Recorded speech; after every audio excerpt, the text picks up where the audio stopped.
Despite the killing of 3 more high-ranking commanders, Iran's ruling clerics show no sign of backing down and are now threatening global retaliation.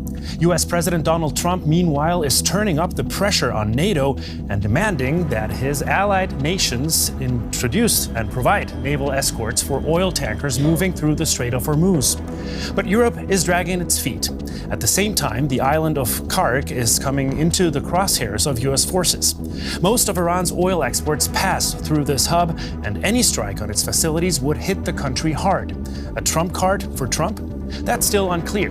But what is clear is this: Russia's Vladimir Putin is the one benefiting most. Rising oil shortages mean rising prices, and every explosion sends more money into a war chest already strained by the conflict in Ukraine. On To The Point, we ask, standoff in Iran. Is Trump pulling NATO into war?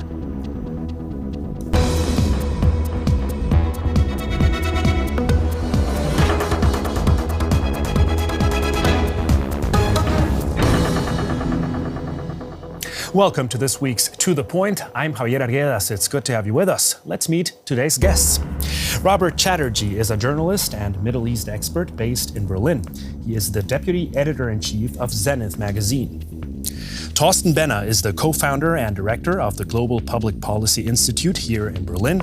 He is specialized in security policy and global order.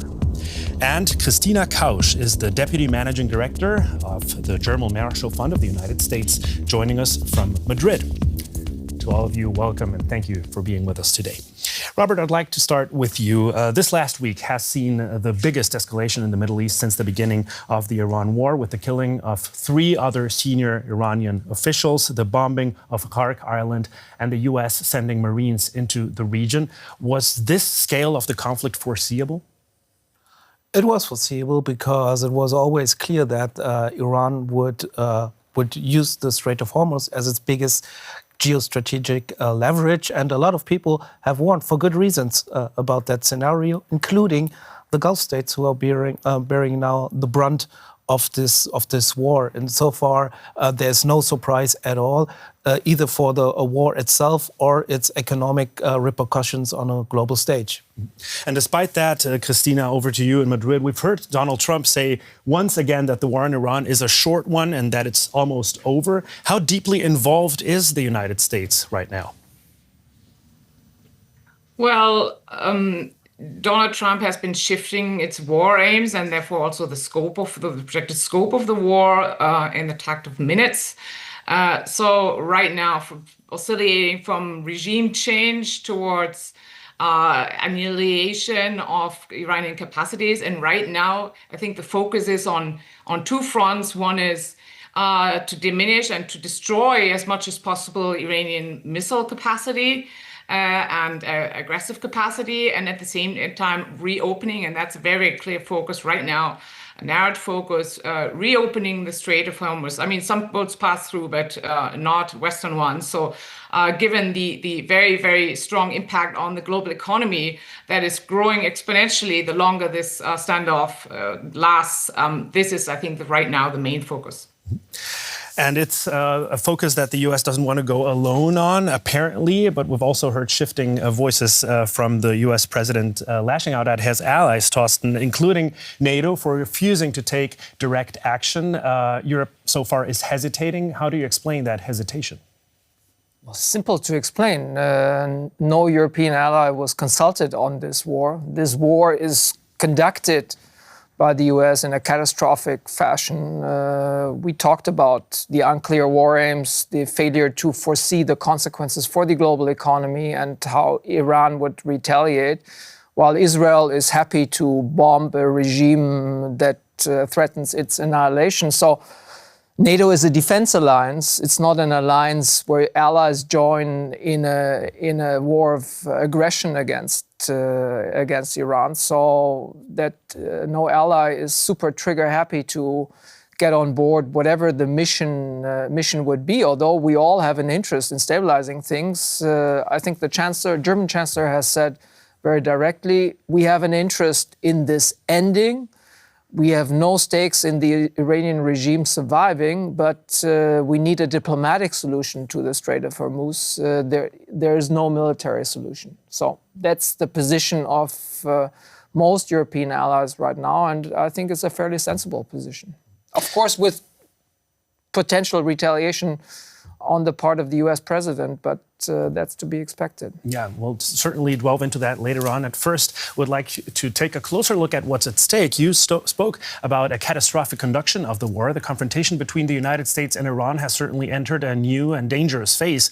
After US airstrikes on the strategically vital island of Khark, Donald Trump is now openly signaling that Iran's oil infrastructure could be next. Is Khark the key pressure point in this high-stakes power struggle, or could it be the spark, rather, that could push the conflict into even more perilous territory? The Islamic Republic's lifeline under attack. US military images show multiple bombs striking Kharg, Iran's main oil hub. The actual oil production sites were spared for now. This would cut off Iran's main revenue, Trump's bargaining chip to secure the Strait of Hormuz. If he follows through on his threat, the shock would hit an already strained global oil market, with China, the biggest buyer of Iranian crude oil, bearing the brunt. Because it is their territory. It's a place from which they get their energy. But Brussels holds firm with Germany's chancellor at the forefront. We will not take part in this war. We have said this from the very start. Meanwhile, US Marines are reportedly heading to the Persian Gulf amid speculation they could target Kharg Island. Power games over black gold? Is Kharg Trump's trump card? Robert, Iran, as we've seen, is successfully holding the oil markets hostage in this war. If Trump, or the United States for that matter, seize or destroy the oil facilities and the oil terminal in Khark, I'd like to know first if you think that's going to happen, and second, what it would mean in this war.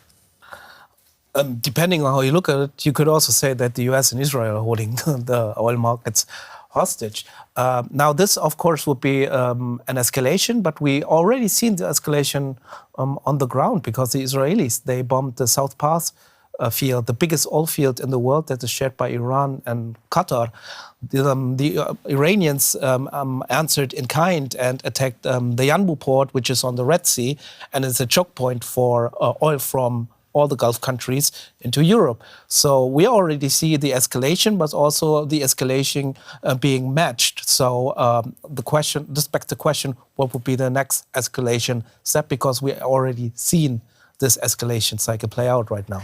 We understand that the US did not necessarily applaud that bombing of oil facilities. Do you think the US and Israel have different goals or ultimate goals in this war? Absolutely. Beginning with the Americans, as we said, have shifting goals, if any, and they're more pertaining to interior motivations than exterior. Israel also has interior motivations, but this war is more in the context of their ongoing regional war, and should be more seen in the context, especially what they're doing in Lebanon, in the West Bank, and also in Gaza. Even if the US gets out, and I think they want to get out with a safe-facing solution, that doesn't mean that they can get the Israelis to stop this war. And as we see, the Israelis have been the driving force during the last 2 or 3 weeks of warfare, and there's no sign subsiding it. There's also substantial public support. Israel is the only country where this war has approval ratings. So that would be a much harder task. And I think what we will see is that the US is trying to get out, but Israel will stay on waging this war according to their own war aims. And then, of course, Thorsten, we have the Gulf states that are being hit not only in the U.S. military bases, but also in other targets. Do you think they are all interested in ending this war at this point? I mean, it's a tricky situation. If you're a Gulf state, you want to get rid of this Iranian regime better today than tomorrow, because nobody will really shed a tear. And right now you're in a tricky situation where if the war stopped today, Iran would have retained significant military capabilities. It has shown its propensity to match outside aggression by Israel and the US that could repeat itself by attacks on Gulf countries' civilian infrastructure. And that is not a perfect equilibrium for any of the Gulf states. I think that's why they're caught between a rock and a hard place right now and need to ask themselves very hard questions about their long-term relationship also with the US that has been imperfect at best as a power protecting them. And the US seems to try and get more support for that protection and, of course, also for the transcourse of the war. Christina, Donald Trump, as we have seen, has been trying to convince NATO allies to get involved or at least be more active in this conflict. What kind of support does the US want from NATO? Well, the capabilities as the United States has at the moment are not sufficient partially not sufficient and partially not adequate to face the kinds of threats that the US is facing in the region. So, for example, one example is minesweepers. The United States Navy doesn't have the adequate amount of minesweepers. The Europeans do, in the case that this should be would be used in the Strait of Hormuz if Iran was going to mine the strait. But I want to underline that something that has been alluded before. This is not really a NATO conversation because, as the German Chancellor has put it very clearly, NATO is a defensive alliance. It's not an interventionist alliance, and the NATO defense clause doesn't apply in this case because there was no imminent attack from Iran. So this is an appeal by Donald Trump to his European allies, not to NATO as an organization or to Europeans as NATO members. And the bombing of the Iranian oil facilities on Kar Island and elsewhere is a move to reduce the incentives for Iran to close the strait, because so far Iran has had all the incentives to close the strait because it has fully benefited from it. So since the operations that would be required to actively close and protect the straits and protect the ships along the straits would be very, very tricky, tactically very, very difficult, very likely require ground troops. So they have shifted the tactic to try to reduce the incentives for Iran to close the strait moving forward. NATO countries are still feeling the pressure, Thorsten, despite what we just heard, that it's not technically part of the alliance's aims to step in. When you look at the rhetoric and the conflicts that are already ongoing between NATO and the United States, do you think the countries, especially here in Europe, can afford to say no again? Well, we'll certainly pay a price for it. I mean, Europeans said no to the US taking Greenland. Yes, the US president wasn't happy, but ultimately stepped down. Now, of course, the reaction could be, I won't care anymore about Ukraine as a retaliation against Europeans. Yes, I think the bottom line is Europeans need to prepare for a future in which they independently, without the US, take care of their own security. And it's all the more urgent. The conclusion right now should be that we step up our efforts to replace US critical enablers of military capabilities in Europe with European capabilities, present a timeline for this, and get out of this Mark Rutte, NATO Secretary General trap, who tries to sell us that the Americans will always be there for us. They won't, and this confrontation over the war against Iran shows why the future has to be that Europe needs to step up its own independent capabilities. But let me briefly confront you with Trump's rhetoric, because he says that NATO countries should do something right now because the Strait of Hormuz ultimately also affects them. Yes, that's true. I mean, we have a. That's why the chancellor said, like, we're all in for diplomatic negotiation, and we'll support this once the hostilities end. We don't rule out, doing our share to stabilize things, but we will not become part of this ongoing war against Iran. Although we're paying the price, it's destabilizing European political systems, this inflation that's coming from this. But I think ultimately it's a consistent position because, the German defense minister asked, what will a few European frigates do that the powerful American Navy cannot do in the Strait of Hormuz? And minesweepers might be part of but the overall, answer, I think, is not much. And Trump has said this, has said as much. He said, it's just a little test I try to put to the Europeans to see how they react, whether they're there for us if I call them into. It's a little bit like a mafia boss who wants to entice others to become part of his ongoing operation and kind of threaten them to withhold protection if they don't. So it's a tricky situation for Europeans, but I think ultimately what the Chancellor has decided, the German Chancellor, is the right course of action. You mentioned Ukraine, which is, of course, another very important aspect in this war and the stakes that Europe has. While the Gulf states try to avoid being pulled directly into the conflict, other global powers are watching every move because any new escalation in the Middle East will send shockwaves far beyond the region. And in Moscow, officials are following developments in the Persian Gulf with particular attention.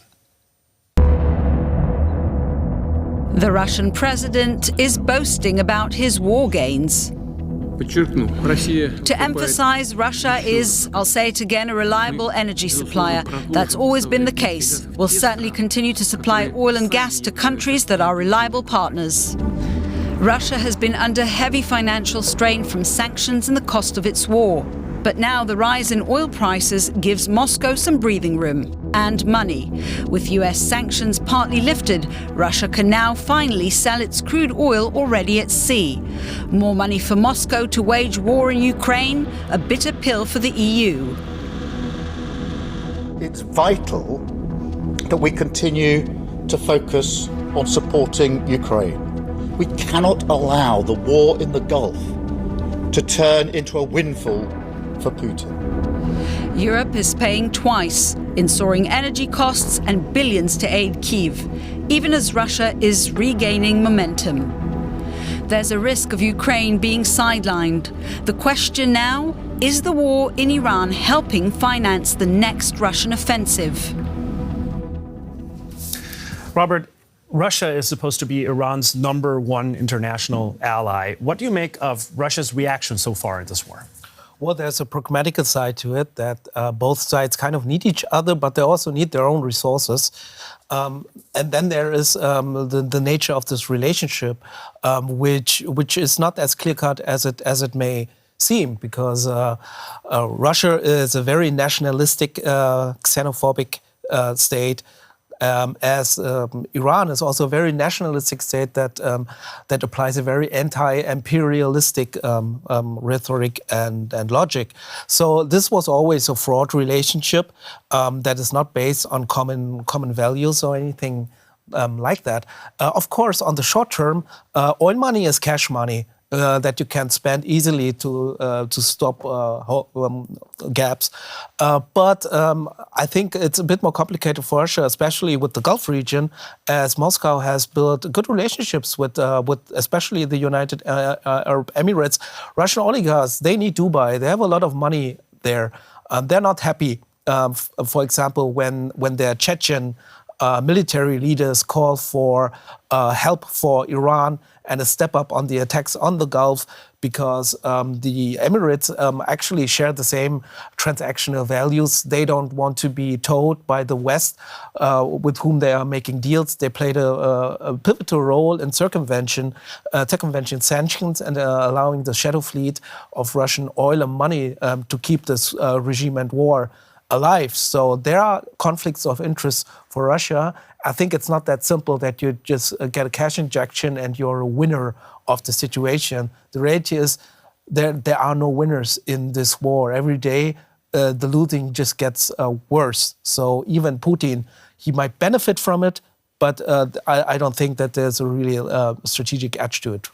However, Thorsten, for Europe, the focus is on the war in Ukraine and what this all means for it. Do you think it significantly turns things around for Russia and Vladimir Putin in the war in Ukraine? It's way too early to tell, right? Because we don't know how long the rise in oil prices and how long the US will kind of encourage other countries to buy Russian oil. It's too early to tell. But right now it's helping Putin by, as we said, like it's filling his war coffers. It's helping destabilize also European governments if we have increased inflation. So that's all to Putin's benefit. But at the same time, the situation on the battlefield is quite mixed. Ukraine has made surprising gains that very few foresaw over the past months. So I think if Europe stays the course, and I do think we can, financially at least supporting Ukraine, it's not a foregone conclusion that Putin will profit that much on the battlefield from this. At least not in the long term. However, Christina, I'd like to know, if we take a look at the short-term gains for Vladimir Putin, was that part of the equation in the United States when they went into this war, that it could potentially benefit Vladimir Putin? We know that Donald Trump's stance on Putin and Russia is a matter of discussion. I doubt that. I think we overestimate also the strategic planning of with this question, the strategic planning behind this war. I think it seems pretty blatantly clear now that there was no plan, and this was something that happened on a whim. The short-term benefit for Russia, well, I think that what we see now is that Russia can sit back and reap the short-term benefits that manifested in the higher oil price. But I think there is a much larger risk for Ukraine moving forward, to the degree that a prolonged energy crisis and prolonged high energy prices will erode the sanctions regime against Russia, and will even strengthen voices within Europe that say, okay, we need to be able to buy cheaper Russian gas again, and let's strike a deal with Putin. And we know that Donald Trump has already been getting more and more friendly with Putin. And so the trend in any case has been going, slowly in that direction. So I think these developments in Iran, if that crisis is prolonged over weeks and maybe even months, the risk that will push the West necessarily towards a deal with Putin over Ukraine is high. And that's something that many European countries may want to try to avoid if it benefits Russia in the end. Thorsten, do you think this could in some way give leverage to European countries towards the United States, saying, for example, we will support you more in the Iran war, but in exchange, you will do more for Ukraine? I mean, that's at least the armchair advice some commentators have given. I don't think it's a kind of straightforward deal for Europeans to say, could we rely on Trump? I think if you cut a deal like that, and there's a big if, I would rather focus on tariffs and so on, something that you can meaningfully check on straight away, rather than support for Ukraine, because Trump hasn't been reliable on this at all. Who would trust him? On that? And right now, it's also, we cannot just write a check and say we'll support you on Iran. What's the mission? And I think it would be reckless for any European leader to sign on to this US-Israeli war at this point. Reckless vis-a-vis the armed forces, and it can only happen if there's a clear plan and an end game, and that is flanked by a diplomatic initiative. We'll try and have a brief look into the future, although I know it's difficult. Robert, assessing what we've heard and what you see, what do you think will happen in the short term in this war? I think the US is trying to get a way out, a solution where they can declare some kind of victory for some of the myriad of war aims they spotted out. The more complicated thing is to reign in Israel. And that is a much more a demand that people in the Middle East, also on the Gulf, direct to the Europeans. use all your leverage. It's not that much about the Americans. Honestly, it's an easy position in Europe now to take against the US because of this obvious chaos and lack of planning. The Israelis have a plan, and it's a frightening plan. And the Iran war is just one front there. Don't forget Lebanon, where they want to depopulate like a third of the country, just as they are planning with Gaza. And this is something that is much more in the minds in the region. How can anyone rein in the Israelis much more than these Americans? Because who knows if Trump is even there in a year or so. We'll see definitely how all of that plays out. Thank you, all three of you, for being with us today. Of course, to you for watching. Remember, you can always watch our shows on YouTube. Just search for DW News and the latest To The Point episode. I'm Javier Arguedas. Till next time, take care and goodbye.